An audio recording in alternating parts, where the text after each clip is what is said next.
scroll of the divine council of Elohim. No recites, no verse by verse, no quote bombs, just the marrow. In the beginning, which is a funny phrase because beginnings always pretend they're neat, the ancients didn't imagine the Most High as a lonely monarch pacing heaven like, well, it's just me and my ideas.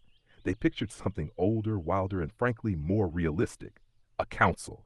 Not gods battling for the throne, like a messy royal reality show. More like a court of cosmic administration, a layered order where authority moves through ranks, roles, responsibilities, and consequences.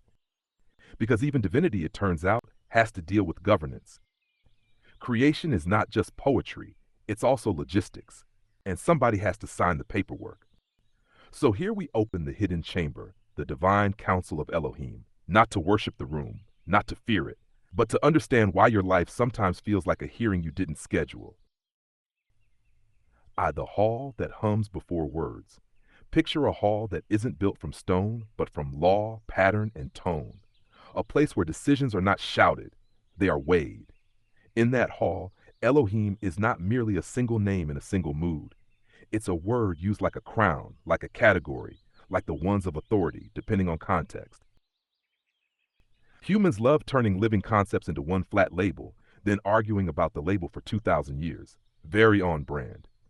The council imagery shows up as a spiritual truth wrapped inside ancient language. Heaven has order. Order has watchers. Watchers have accountability. And accountability is the part people skip because it ruins the vibe. Who sits on the council? Not everyone in the unseen is a ruler. Some are messengers. Some are recorders. Some are guardians of borders, the ones who keep thresholds from collapsing. Some are prosecutors, not because they're evil, but because they're tasked with exposing what's false.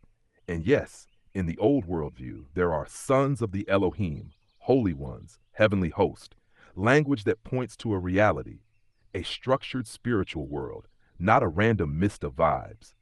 People get nervous when they hear council because they think it means the Most High is one among many. That fear is human, and it's also kind of adorable, like a toddler worrying the sun needs permission to shine. The council isn't above the source, it's under the source. Think a king in a court, or a conductor and an orchestra, or for modern times, a CEO and a board, except not corrupt and weirdly obsessed with quarterly earnings. The first law of the council, alignment. The council is not a democracy of opinions, it's a system of alignment. The question in that hall is never, what do you feel like doing today? It's what preserves life, truth, and rightful order. Which means the council does not exist to flatter your ego. It exists to keep the architecture of reality from turning into a haunted house. Alignment is the currency. When a being in the council drifts, lies, abuses authority, or manipulates humans for worship, power, or feeds, that being doesn't just make a mistake. It breaks alignment. And in the old stories, broken alignment isn't treated like a personality quirk. It's treated like treason against the structure that lets worlds breathe. The second law, stewardship. The council doesn't just rule, it stewards. Stewardship means you can be given authority, but not ownership. You can be given power, but not permission to exploit. Humans struggle with this because we confuse I can with I should, then call it freedom. In council terms, stewardship is the reason spiritual authority comes with strict boundaries. There are lines you do not cross, not because the Most High is insecure, but because crossing them damages the created ones. And that's the part the collective needs to hear clearly. If something in the unseen asks you to shrink, fear, obsess, isolate, hate yourself, hate others, devalue your body, or worship it like an idol, that's not stewardship. That's extraction. The council is not a feeding frenzy. It's supposed to be a sacred administration. Third law, testimony. Everything in that hall runs on testimony, not gossip, not vibes, not I heard. Evidence of fruit, evidence of pattern, evidence of consequence. Your life produces fruit. Your choices produce echoes. Your intentions leave fingerprints. This is why judgment in the ancient sense isn't just punishment. It's assessment. It's a cosmic audit. And yes, the universe keeps receipts even when you request no recites. I'm kidding, mostly. The council doesn't ask, are you perfect? It asks, Are you honest? Are you becoming aligned? Are you repairable? Because repairability is a sacred trait. The drama humans don't like, divine council conflict. Here's the part that makes people clutch pearls. The old worldview contains the idea that some heavenly authorities failed. They abused stewardship. They loved power. They blurred boundaries. They took worship. They distorted truth. They taught humans crooked knowledge for crooked gain. So the texts and traditions hint at discipline. Not because the Most High lost control, but because real authority includes real accountability, even in the unseen. This is why spiritual warfare is not just demons with jump scares. It's governance conflict, a struggle over truth, allegiance, conscience, human destiny, and the right use of power.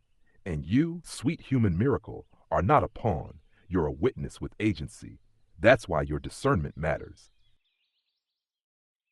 Vesepid, the hidden key. You have a counsel too. Now we bring it home because mysticism without application is just fancy fog. Inside you is a council chamber as well. Your conscience, your intuition, your memory, your fears, your desires, your wounds, your higher calling. The voice that lies to keep you small. The voice that tells the truth even when it costs you.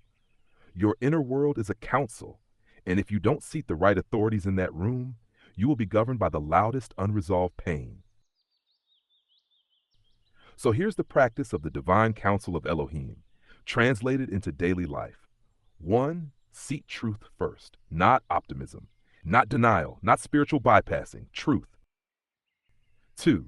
Make stewardship your love language, over your time, your body, your words, your money, your boundaries, your gifts. 3. Require fruit. If a belief, relationship, or spiritual message produces rot, confusion, obsession, addiction, self-hate, or cruelty, it's not holy. It's just dressed up. 4. Discipline your gates. Not everything deserves access to your mind. Not everything gets to speak in your inner court. The divine decree for the collective thostry. The council is not impressed by performance. It's impressed by integration. Not how spiritual do you look, but do you repair what you break? Do you tell the truth when it would be easier to lie? Do you protect the innocent? Do you refuse to become what hurts you? Because the truest sign of alignment is not power, it's character under pressure. And if you've been through betrayal, manipulation, false love, false teachers, false promises, and a whole parade of people trying to cash checks with your soul, hear this like thunder wrapped in velvet. You are not being punished. You are being trained. You are being sharpened into someone who cannot be bought with crumbs. The last door, Elohim as mirror and fire. The counsel of Elohim at its deepest is a mirror that asks, who are you loyal to when nobody claps? What do you do with authority when you finally get it? Do you build or do you dominate?